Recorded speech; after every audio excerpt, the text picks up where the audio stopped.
In this video, we'll be going over the Chapter 10 Work Together problem for 10-1 on page 289 of your textbook. The question starts by asking us to, accounting for sales on account. The sales journal and accounts receivable ledger forms for classic appliances, name of our business, are given in the working papers. Actually, your working papers are this workbook. Okay. Your instructor will guide you through the following examples, which is what we're doing here.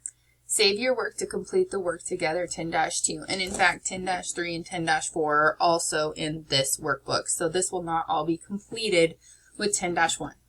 So first, start a new page for an accounts receivable ledger account for Venice Cafe.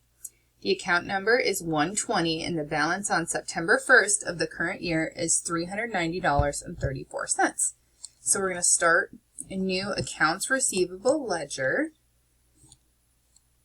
for Venice Cafe,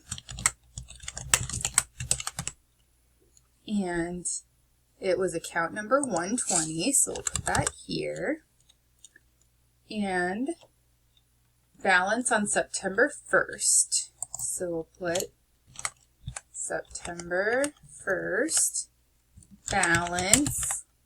We put an X here because, or a check mark if we had that capability to do easily. So $390.34. $390.34. And there is our open ledger. Okay. Part 2. Using the current year, journalize the following transactions on page 9 of the sales journal.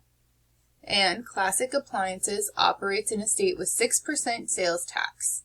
Sales invoice source document is abbreviated as S. I have put this on my second screen, so I'm not going to be flipping back and forth to this instructions page, but you can if you need to, or you can look at your textbook.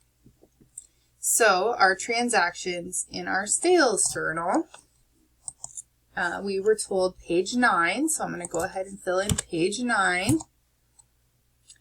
And September 2nd is our first one. September 2nd. And this one is sold merchandise on account to Lenny Stanford. So I'll put his name in account debited. And it was $1,600 plus sales tax. S221. We don't really have to write the S. We just need to put 221 here. We have not posted this yet, so we'll leave this blank. So our sales credit should be thus $1,600. Our sales tax payable would equal this amount. I'm going to do this as a formula, times the 6%, right? 0.06. 6% sales tax leaves us with $96. And so our accounts receivable debit needs to be the sum of those two amounts, or equals that one plus that one. $1,696. So our debit must equal the total of our two credits.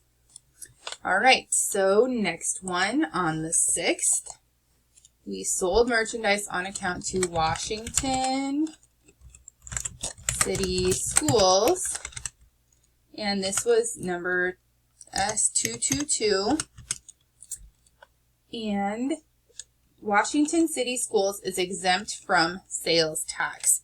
So here's what we know. It's just going to be a $680 accounts receivable debit and a $680 sales credit because they're exempt from sales tax.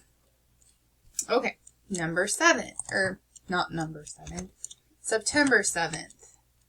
And sold merchandise on account to Venice Cafe. And this was S223. And $2,560 plus sales tax. I'm just going to copy this formula and Control V, paste it right there. I'm going to copy this one, Control C, and then I'm going to Control V, paste that. So I didn't have to do those formulas twice. And I can always double check by highlighting these. The sum is $2,713.60, which it is here. So I believe that should be correct. $2,560 plus sales tax. Okay. You can always look at your formula up here in the bar. 2. And the last one on the 15th, sold merchandise on account to Washington City Schools, and it was $224, and it was $1,849. And once again, they were exempt from the sales tax, so we will leave that sales tax payable credit blank. Have we journalized the transactions on page 9 of the sales journal? I believe that we did that. So that should be it for Work Together 10-1. And so you can do Work Together on your own 10-1 on your own. And of course, use this video for reference as you need it.